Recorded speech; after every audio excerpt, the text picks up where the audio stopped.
Estamos con la ganadora del Pro Bikini. Ella ha luchado mucho por conseguir este título. Es de origen brasileira. ¿Cómo estás? Muy bien. Enhorabuena. Estou nas nuvens. ¿Cómo te encuentras Feliz, entonces? Estiveches entrenando moito para esta competición. Mucho. Contanos un pouco acerca de você, para todos os seguidores de Muscular Development, por favor.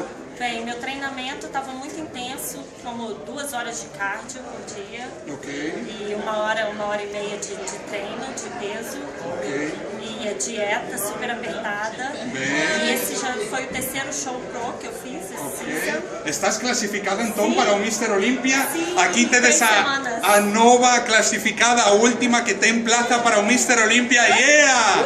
Ela é brasileira, Muscular Development Latino. Ok, onde podemos encontrarte nas redes sociales e demais? Por favor, fala a você para a cámara agora. Instagram, Angélica HT.